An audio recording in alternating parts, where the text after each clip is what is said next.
Bonjour à tous les amis, la mécanique de la vie, l'équation dont vous êtes l'inconnu, hein, au quotidien, toujours pareil, vous pouvez nous suivre sur Instagram, si vous voulez nous écrire c'est pareil, plutôt sur Instagram parce qu'on peut répondre par vocaux, ce qui est un gain de temps notable, et ensuite en podcast sur Spotify, Deezer, Amazon Music, Audible, etc. Et bien sûr toujours sur YouTube. Voilà. Merci à vous tous, pensez à commenter, liker, partager, ça aide la chaîne, je sais que c'est pénible, quand on a fini, on n'a pas forcément envie de... Et une dernière chose que j'ai déjà dite en vidéo. Souvent on traîne un peu à démarrer parce que les sujets sont compliqués, on est obligé de faire l'intro, etc. Pensez à essayer de regarder les contenus dans leur entièreté parce que souvent tout ce qui est important c'est pas dans les 5 premières minutes alors qu'on sait que normalement il faudrait accrocher, mais on est là pour parler de choses sérieuses, on n'est pas là pour faire trop de marketing, donc n'hésitez pas à essayer d'avoir la persévérance d'écouter les vidéos dans leur entièreté parce que souvent tout ce qui est intéressant se cache pas dans les 5 premières minutes. Voilà. Et aujourd'hui je suis avec Jeff, avec qui on va aborder de nouveaux sujets qu'il a préparés et reçus. Jeff, merci à toi déjà. Merci, c'est parti. Alors, premier sujet, c'est une citation. Donc la citation, la voici. Dieu rit de ceux qui se plaignent des malheurs dont ils chérissent eux-mêmes les causes. J'aurais aimé que tu puisses développer un petit peu ce que tu penses de cette citation et ensuite j'aurai quelques questions qui viendront agrémenter celle-ci. Alors, justement, la mécanique de la vie, c'est quelque chose qui permet de démocratiser, de donner du sens à cette citation. Parce que cette citation sur le papier est un non-sens quelque part. Parce que c'est le bon vieux, presque aide-toi et le ciel t'aidera. Mais en même temps, certains demandent de l'aide toute leur vie à un potentiel créateur et il se passe peu ou peu de choses. Parce que finalement, on a tendance à oublier qu'il y a une réciprocité, il y a une participation réciproque, puisque finalement la foi est un échange entre un être incarné et une relation avec un Dieu créateur. Mais si dans la logique il y a un réel Dieu créateur, c'est nous qui lui devons absolument tout. C'est-à-dire qu'il y a une réciprocité. Il y a un côté où finalement la meilleure des manières de recevoir de l'aide, c'est aussi de se légitimer, ce que j'insiste en permanence, à la recevoir. Ça veut dire quoi? Ça veut dire faire un changement qui va faire qu'on va affronter nos peurs. Et affronter nos peurs est une façon de nier notre côté, notre côté soit obscur, soit de conjurer notre sort. C'est une façon pour nous de refuser l'obscurité de s'installer autour de nous. C'est comme si vos volets sont grincés. Vos volets sont durs et ils grincent et il vous faut forcer pour les pousser, laisser entrevoir la lumière. Et en fait, c'est à ce moment-là que la pièce va s'éclairer. Donc c'est un petit peu dans cette démarche-là que ce passage-là pour moi est écrit, c'est-à-dire qu'il faut vraiment prendre la mesure de cette responsabilité que de procéder à des changements ou à des modifications qui sont d'un peu ni moins qu'une invitation à l'élévation. Parce que le problème, comprenez bien toujours les amis, la biologie change pour pouvoir prospérer. C'est-à-dire c'est l'adaptabilité, c'est le corps biologique s'adapte pour s'adapter, pour survivre. Voilà. Et l'ensemble du monde incarné, du monde biologique, du monde physique fonctionne ainsi. Ce qui ne change pas, ce qui ne s'adapte pas, disparaît. Ça veut dire que nous, quand on est dans une situation difficile, la plante ne doit pas demander à faire sa photosynthèse. En fait, elle essaye de changer pour recevoir sa photosynthèse, donc pour recevoir la lumière, si vous voulez, c'est métaphorique, quoi. Et donc nous, c'est ce qu'on doit tendre à essayer de faire. C'est-à-dire qu'on procède à un changement parce qu'on veut initier justement la réception de cette lumière, et donc c'est en ce sens que moi je traduis ce passage-là. En tout cas, c'est un des sens que j'y trouve. Voilà. D'accord. Là, c'est intéressant parce que tu vas pouvoir nous parler un peu plus de tes observations, de tes expériences et s'il y a un côté mécanique de la vie derrière. Ouais. Vis-à-vis de la relation avec l'origine créatrice, avec Dieu. Là, en gros, dans cette phrase, il est dit que si tu fais une connerie, que tu t'es mis dans une situation périlleuse par toi-même, que tu ne respectes pas du coup ce qui t'a été demandé ou ce qu'il faudrait faire logiquement, il ne faut pas que tu te plaignes en gros de ce qui t'arrive. Tu récoltes un peu ce que tu sèmes. Est-ce que pour toi la relation avec Dieu, selon mécanique de la vie, elle va dans ce sens-là? Oui, tout à fait. Le problème qu'il y a aujourd'hui, c'est que comme on sait, comment vous dire, On a complètement changé les signaux. C'est-à-dire les signaux sont complètement contraires. C'est-à-dire notre évaluation à la réponse possible de Dieu dans notre quotidien ou de la vie sont aujourd'hui dans le monde moderne complètement, comment vous dire, désaxés. C'est plus le sens originel. Je vous rappelle quand même que par exemple, vous avez, on en parlait tout à l'heure avec Jeff, David et Goliath. Il y a un passage où donc lorsqu'il est roi, hein, je parle dans la Bible, il fait tuer un de ses soldats parce qu'il était envieux de la femme de ce soldat. Il finit par consommer cette femme, si ma mémoire est bonne, hein, ça fait très longtemps.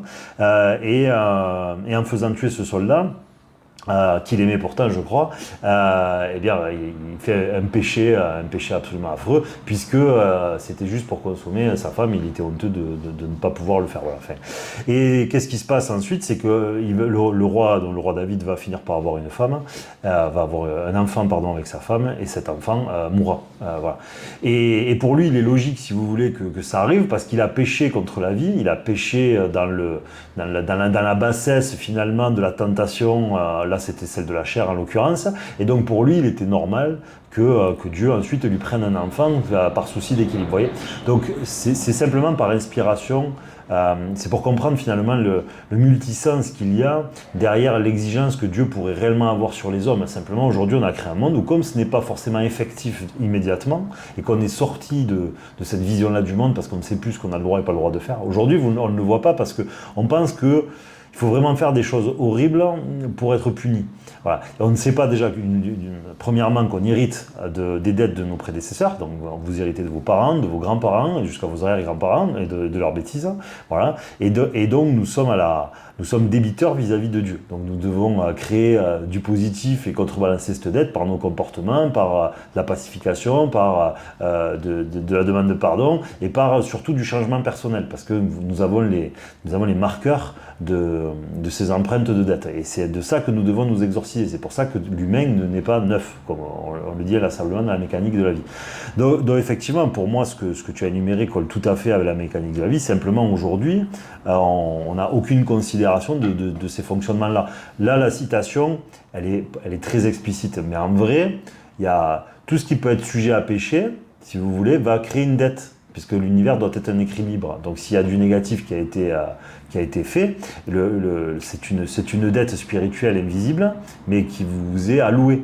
Donc quand vous allez, soit dans votre vie, il va falloir la solder, soit sinon vos enfants vont en hériter. Donc c'est pour ça des fois qu'on peut avoir des enfants qu'on a parfaitement bien élevés, et il va y avoir des conneries, parce qu'on ne sait pas qu'ils ont hérité de nos dettes, ou celles de leurs prédécesseurs. Et c'est pour ça que ça va créer des comportements complexes. Donc effectivement, il y a, pour moi, ce passage-là, il colle tout à fait. Simplement, aujourd'hui, l'humain trouve ça injuste. Parce qu'il considère qu'il est seul, parce qu'il ne s'intègre pas dans le tout. Alors que moi, je pense qu'il y a nous sommes des collectifs. Il faut voir l'humanité comme un collectif. Entre une chose, il y a toujours quelque chose. Ça veut dire que c'est comme si c'était des âmes collectives finalement qui étaient sur Terre. Alors, prenez-le de manière quand même un peu hypothétique, on ne pourra jamais savoir. Mais nous avons une responsabilité qui est beaucoup plus collective que ce qu'elle n'y paraît. Et donc, il faut se sortir de l'idée que finalement, seuls nos actes comptent et que nous ne sommes pas en lien avec des choses que nous ne voyons pas ou nous ne pensons pas. Et je vous rappelle d'ailleurs, à ce sujet, que vous le constatez en permanence. Le monde, et le monde de la biodiversité, dit que vous enlevez un maillon de la chaîne, c'est l'effet papillon. Il y a des rétroactivités, il y a des influences. Quand quelque chose disparaît, il en détruit un autre. Et c'est le cas aussi dans toutes les choses de la vie. Dans les sports, dans un sport collectif, par exemple en football américain, le quarterback, il faut qu'il soit protégé par ses bloqueurs. Qui est mieux? Est-ce que c'est le bloqueur? Est-ce que c'est le quarterback? Est-ce que c'est le bloqueur qui a pêché parce qu'il l'a loupé, du coup le quarterback s'est fait défoncer, et pourtant lui il a mal fait la passe? Non, en fait finalement, il y a une responsabilité partagée. Il y a une responsabilité partagée, et finalement l'évolution du quarterback dépend du travail invisible qui a été fait soit par ses prédécesseurs, qui là en l'occurrence sont ceux qui sont devant lui, donc les bloqueurs par exemple. Et donc c'est l'ensemble qui peut triompher. Et l'unité ne peut pas triompher. Par contre, je reviens sur un sujet que j'ai abordé récemment en vidéo, n'oubliez pas, le top, c'est une individualité, une individualité transcendée ou améliorée sans, comment c'est les saloperies d'aujourd'hui, là, sans le transhumanisme, mis au service d'un collectif. Donc, c'est-à-dire la quintessence de l'individu mais au service du collectif. Donc là, c'était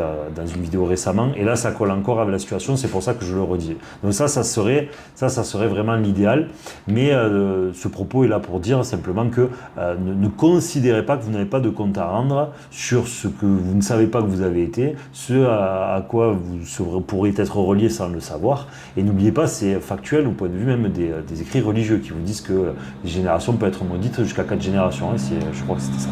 Voilà. Donc ça colle relativement à la situation. Oui, donc l'héritage à la fois positif, on le récupère, et le négatif. Complètement. Et c'est pour ça aussi que vous voyez que, c'est pour tous ceux qui suivent pas régulièrement, vos frères et sœurs ne vous ressemblent peut-être pas, ou des frères et sœurs ne se ressemblent peut-être pas. Ça dépend de l'héritage de souffrance qu'ils ont pris au sein de la famille, parce qu'on ne récupère pas l'ensemble des marqueurs de la famille. On pioche à droite à gauche, hein, et donc un frère et une sœur peuvent être très différents. Donc il y a une partie de cette souffrance-là, et après il y a une partie caractère qui fera aussi notre personnalité, et les deux mutualisés ensemble feront l'individu, quoi.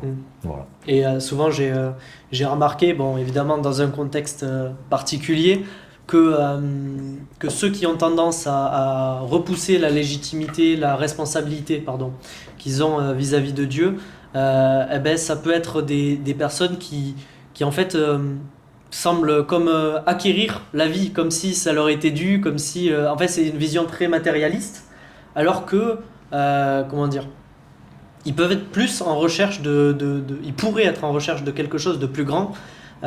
Et malheureusement, ils oublient qu'ils ont été un peu transportés sur Terre en pensant que le processus rationnel, c'est juste la naissance, la vie en tant que telle. Alors que oui, alors après, bon, dans tous les cas, ça sera toujours c'est une opposition perpétuelle, surtout de nos jours, puisque bon, tout est fabriqué pour que nous soyons athées ou dans le flou. Voilà, ou dans le flou. Le problème toujours de ça, c'est que le gros souci, c'est que ça nous enlève la dimension de l'exigence et des lois de l'univers. Voilà, c'est pour ça que dans la mécanique de la vie, j'ai cette phrase: si le soleil, la lune et les océans obéissent à des règles, à quoi devrions-nous obéir?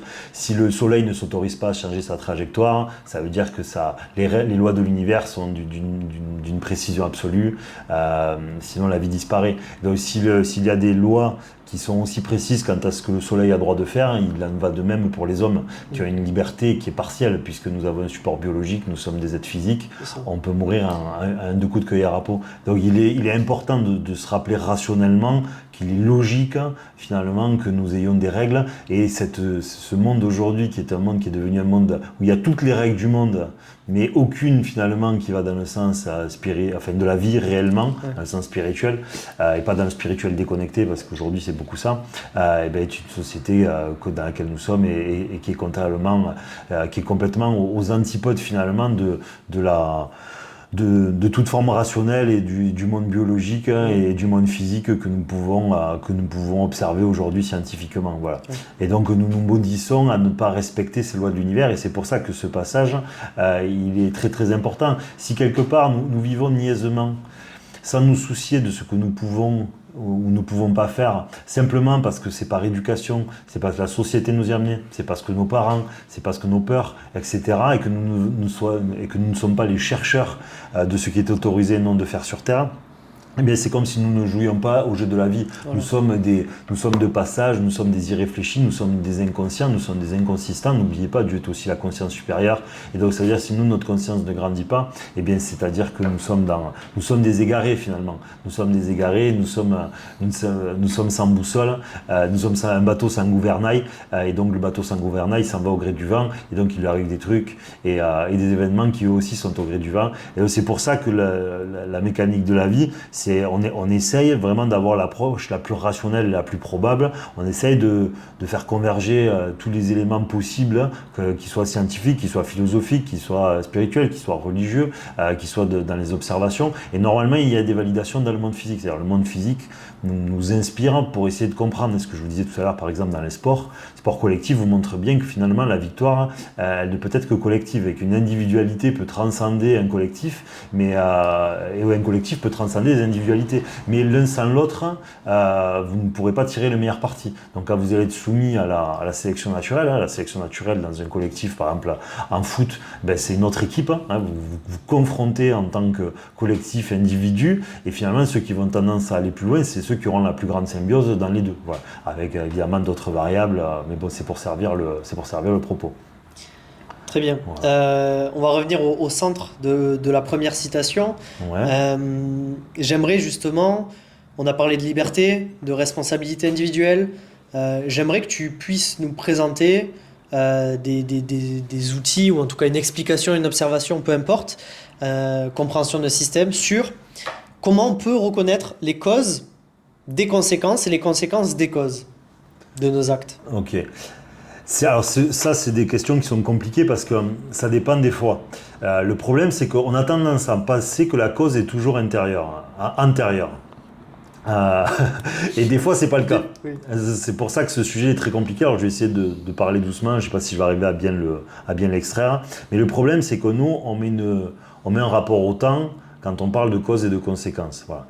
Et donc, comme je vous dis, comme la cause, on a tendance à considérer qu'elle précède la conséquence, on est complètement conditionné à cette possibilité. Et donc, les humains, on est figés à la recherche de ce qui était avant, de ce qui précède. Alors qu'il y a des cas où la cause ne précède pas forcément la conséquence. Et je vous prends par exemple comme exemple, dans votre quotidien, vous pouvez avoir des moments. Je suis parti sur une deuxième idée, je me suis évadé, j'ai perdu le fil. J'y reviendrai si. Vas-y, mais redis-moi la question, Oui, je suis désolé. je voulais savoir comment il était possible justement de discerner les causes des conséquences et les conséquences des causes. Ok, les causes des conséquences. Le truc, alors évidemment, il y a la cause de la conséquence. Donc, comme je vous ai dit, les humains, le problème dans notre évolution personnelle, on vient de choses qui nous sont antérieures, c'est-à-dire les dettes de nos ancêtres. Les dettes de nos ancêtres, on les hérite. Notre bagage de naissance, de jeunesse, vient créer aussi, lui, des marqueurs qui va orienter les choses qu'on va attirer, les situations qu'on peut rencontrer, etc. Voilà. Donc là, il y a notre rapport au temporel. Alors, c'est le changement, la clé.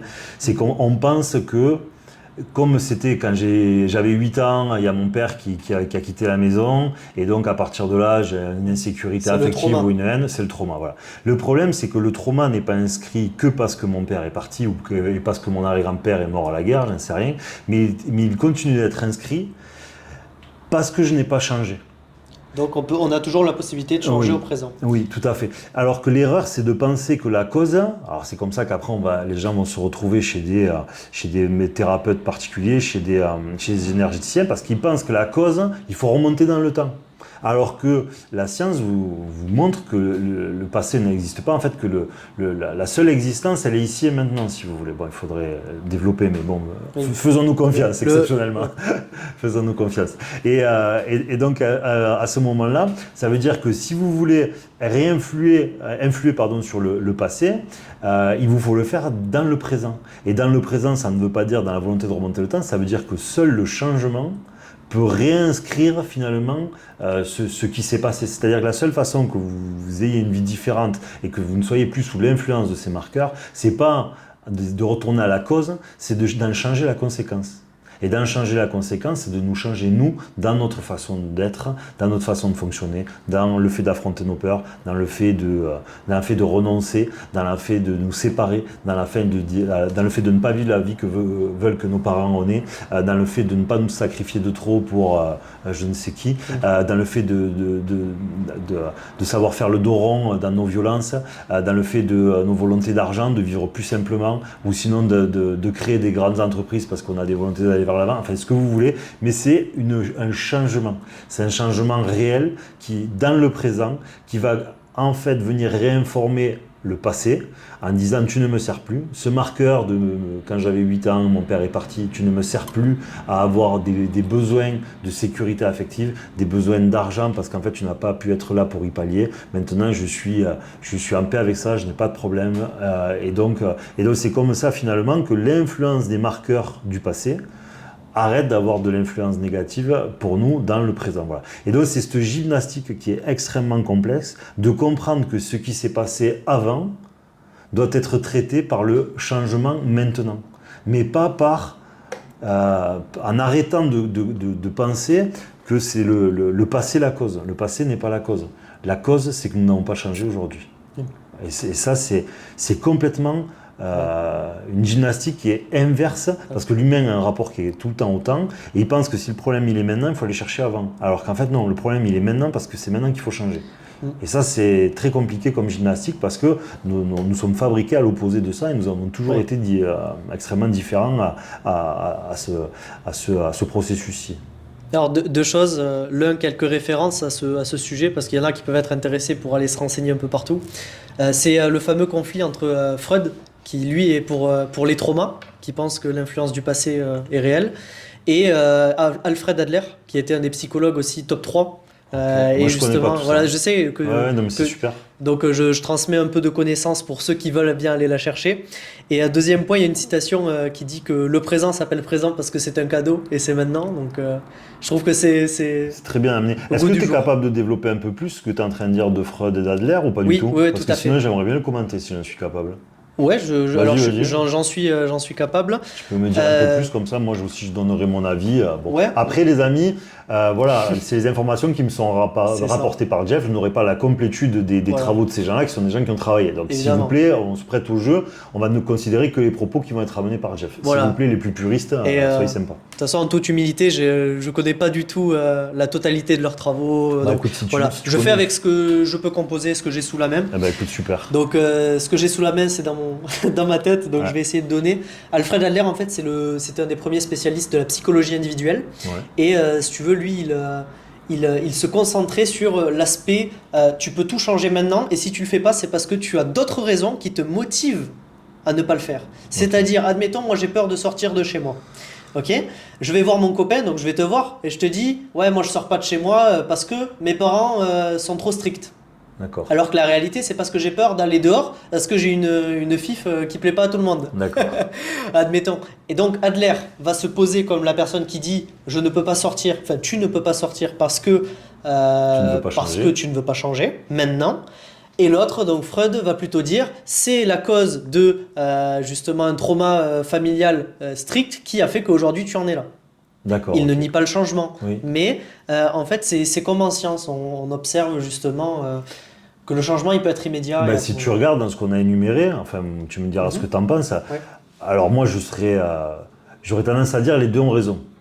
Les deux ont raison et c'est toute l'erreur en fait du problème de consensus dans le monde de la recherche, dans le monde de la science, etc. C'est que le problème, c'est que on est incapable finalement de collaborer parce que ce sont des jeux d'ego, parce que nous ne sommes pas des êtres pacifiés et nous avons besoin de nous construire en inscrivant nos noms dans l'histoire ou en voulant vendre nos travaux au plus offrant. Alors que là, en l'occurrence, j'aurais tendance à dire que les deux ont raison, même s'il y a une prédominance pour le deuxième, j'ai mangé son nom plutôt que Freud, dans le sens où, comme je l'ai énuméré tout à l'heure, le problème c'est qu'on a des aides de temporalité et le marqueur continue d'être marqueur parce que nous n'avons pas changé finalement. Donc Adler Oui, c'est ça, a plutôt raison, moi je le rejoins, mais je ne peux pas nier que ce qui a créé ce fonctionnement-là chez nous est dans la vérité de Freud aussi, si tu veux. Donc finalement, ce que tu nous as dit est génial, parce qu'encore une fois, les deux avaient raison, et la vérité était dans les deux. Le problème, c'est que si on ne raisonne que par Freud, on finit par être la victime de notre trauma pour toujours, et il va être beaucoup plus compliqué, parce qu'on va vouloir jouer d'exercices pour essayer de remonter le temps, alors qu'en fait, les lois de l'univers nous disent non, c'est interdit, seul le présent existe. Et donc finalement, de manière thérapeutique, il vaudrait mieux être prêcheur de la théorie de Adler, à mon avis, pour moi, parce qu'elle sera plus conforme à ce qui est réellement autorisé de faire, c'est-à-dire procéder au changement. Parce que le problème, si vous voulez, c'est toujours la même chose. Et là, on revient au début de cette vidéo, ce qui est absolument génial. C'est-à-dire, vous allez vous maudire. Comme la loi de l'univers vous dit, seul le présent existe et il est interdit de voyager dans le temps, parce que si Dieu a créé la temporalité, c'est pour ne pas voyager à travers elle, sauf dans un livre d'histoire si vous voulez. Et bien quelqu'un qui va essayer de le faire par des outils, par des dogmes, par de la médiumnité, par de la cartomancie, etc., et bien va se maudire parce qu'il ne respecte pas la loi de l'univers numéro 1 qui est tout se passe ici et maintenant. Voilà, c'est pas la loi numéro 1, mais elle fait partie de celles qui sont fondamentale. Voilà. Et donc c'est pour ça que, cet exemple-là était très bien parce qu'il vient finalement enrober l'ensemble de ce que nous avons décrit. En Tout à réalité, l'heure. toi, tu le vois comme en fait une sorte de pourcentage de possession, d'emprise qu'a le passé et le présent sur nous, c'est ça? Oui, parce qu'il y a une coexistence des deux. C'est-à-dire que le processus est un marqueur a créé un trauma a créé ce fonctionnement-là chez moi. Ce fonctionnement-là chez moi, en fait, la vanne qui ouvre ce fonctionnement-là chez moi existe toujours parce que il faut que je change plus que ça. Et le problème, c'est que si tu veux aller fermer la vanne parce que tu penses que la cause, c'est ce que tu as vécu quand tu as 8 ans ou l'histoire de ton grand-père, eh bien le problème, c'est que tu vas devenir un voyageur du temps. Et devenir un voyageur du temps, ça s'appelle les dettes pas possibles. Parce que vous allez devoir, le temps doit rester impalpable. C'est dans les visiteurs, vous l'avez. Les couloirs du temps, c'est comme si les couloirs du temps étaient point refermés. Voilà. Parce qu'il n'accepte pas finalement, lui, ce destin de ne pas épouser sa promise parce qu'il a tué le père. Et donc il n'accepte pas finalement les lois de Dieu alors qu'il prie Dieu toute la journée. Et il se maudit. C'est pour ça qu'il va vivre les aventures, même si pour nous c'est épique et extrêmement drôle au passage. Parce qu'il ouvre les couloirs du temps parce qu'il n'accepte pas ce que Dieu veut lui faire vivre. Et donc il va créer de la dette parce qu'il n'est pas en capacité d'accepter la situation. Voilà. Il utilise l'énergie qui n'est pas à lui de... Complètement. Oui, parce qu'en fait, ce sont des rituels. C'est un rituel qui est fait par le mage, qui sont des rituels pour contourner les lois de l'univers. C'est-à-dire qu'ils font appel à des énergies parallèles pour contourner les lois de l'univers. Voilà. Donc il faut créer une densité énergétique suffisante pour aller contre les lois standards de la création, pour aller contre les lois de la création. Voilà, et c'est pour ça que ça fait énormément de dettes quand on fait ça, parce qu'on joue contre Dieu, on joue contre l'incarnation, on joue contre la fréquence positive, si je puis dire. Voilà. Très bien. Pour les plus férus de lecture, il y a un livre justement là-dessus, c'est Avoir le courage de ne pas être aimé. Il est très connu et il fait partie donc du fameux triptyque. Là, c'est Adler, psychologie individuelle. D'accord. Donc c'est un sage qui raconte l'histoire justement à un jeune. Moi, c'est ce qui m'a amené vers Mécanique de la vie aussi, ce genre de livre. Donc, sait-on jamais, peut-être que Mécanique de la vie peut aussi amener des parallèles avec toutes les disciplines, puisque ça fait partie de la vie en général. Donc voilà pour ça. J'ai une question, une dernière d'ailleurs, qui correspond à ce qu'on a dit. Je pensais pas y arriver par là, mais c'est très bien comme ça. J'aurais aimé te demander comment on fait pour reconnaître les temps faibles, forts de notre vie, pour savoir en fait si on est plutôt du côté feignant ou du côté on est dans le trop, dans le tendu. Parce que ça fait partie de la vie aussi. Ouais, alors les temps forts, les temps faibles, c'est un sujet qui... c'est pareil, c'est un peu du cas par cas, parce qu'en fait, ce qui va être un temps faible pour quelqu'un peut être un temps fort pour l'autre. C'est pour ça que ces sujets ils sont difficiles. C'est pour ça que dans la mécanique de la vie, j'essaye de vous dire, essayez de comprendre quels sont vos moteurs. C'est-à-dire quelle est la souffrance qui vous conduit à fonctionner ou à être de telle ou telle manière. Voilà, c'est ça vraiment qui va être l'essence. Et donc pour moi un temps fort, c'est un temps faible, dans le sens où le moment où tout va bien pour vous, c'est là que vous devez vous occuper de votre vie.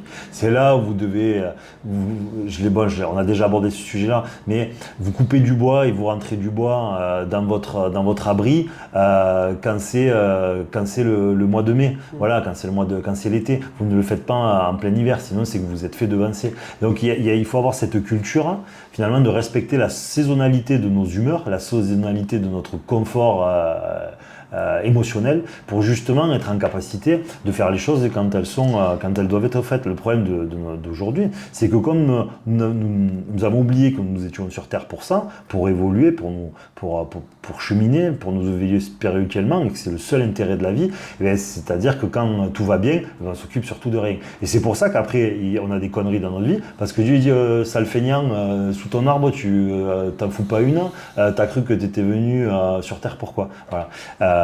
On est venu sur Terre pour être éprouvé, voilà, et pour voir qu'est-ce qu'on va faire de nos épreuves. On n'est pas donc dans les moments où ça va bien, et avant un combat, si vous avez un combat de boxe dans 3 mois, normalement les 3 mois qui précèdent, c'est votre temps faible. Et une fois que vous serez dans l'arène, ça sera trop tard, vous ne pourrez plus vous entraîner. Donc c'est avant qu'il faut absolument tout mettre en œuvre pour justement être l'individu le plus complet, le plus éveillé, le plus pacifié. Bon, on est là pour se régaler, il ne faut pas être complètement accroché à ça. Mais une journée sans avoir réfléchi un peu à nous, à la vie, c'est une journée perdue. Ouais. Bon, j'en fais, Oui. je suis le premier à en faire. Mais globalement, il faut que ça ait une place prépondérante dans votre vie. Mm. Il faut que, pour moi, si vraiment je suis très très dur, c'est prépondérant à absolument tout. C'est la raison de l'existence. Si Dieu nous a fait des enfants, si Dieu nous a fait des parents, c'est pour pouvoir nous élever. Donc, ça veut dire qu'il a placé l'élévation au-dessus de ce que nous chérissons le plus.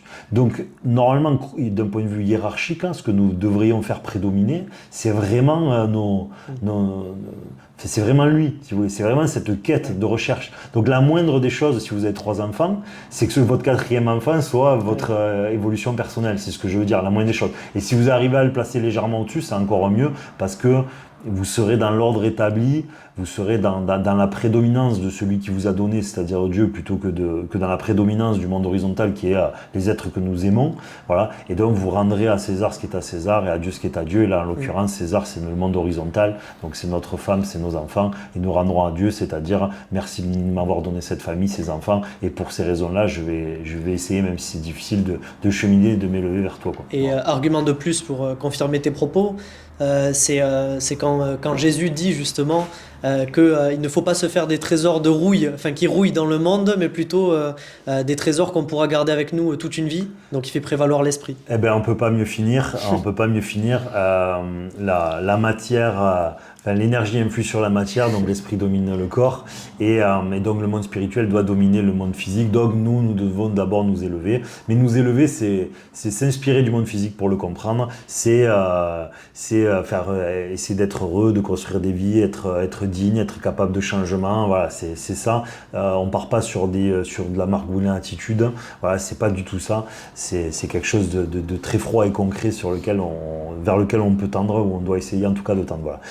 Merci à tous d'avoir suivi cette vidéo. On espère qu'elle vous aura plu. Merci beaucoup à Jeff de ce temps de travail, de toutes ces préparations qu'il fait. Merci à vous de votre participation. On essaye de continuer de produire du contenu. On produit beaucoup de contenu grâce aux questions, je l'ai dit. Mais je ne m'assois pas, j'ai pas un sujet qui me turlupine, si vous voulez. J'ai pas un sujet qui me traverse l'esprit. C'est parce que vous posez des questions qu'on peut y répondre. Moi, aujourd'hui, je vous avoue, dans mon quotidien, je ne me pose pas de questions particulières. Voilà. Donc, ce qui va faire qu'on peut extraire de l'information, ou en tout cas réfléchir, c'est votre curiosité à vous. Et donc, merci à vous de participer. N'hésitez pas à envoyer des questions. On fait des lives pour les questions plus ponctuelles. Donc, n'hésitez pas à venir dans ces lives nous les poser. J'essaie de les annoncer autant que possible sur Instagram. Donc merci de nous suivre, pensez à commenter, à liker comme d'habitude. Merci à Jeff et à très bientôt les amis sur la mécanique de la vie, l'équation dont vous êtes l'inconnu. Et dernière chose, si vous avez des suggestions des fois aussi, envoyez-les. Si on voit que c'est compatible avec nous, on embarque. Et si ça l'est pas, écoutez, merci d'avoir contribué quand même. Et n'oubliez pas, ne gâchez pas une journée de votre vie. Voilà, ne gâchez pas une journée de votre vie. Nous sommes là pour évoluer. Merci les amis.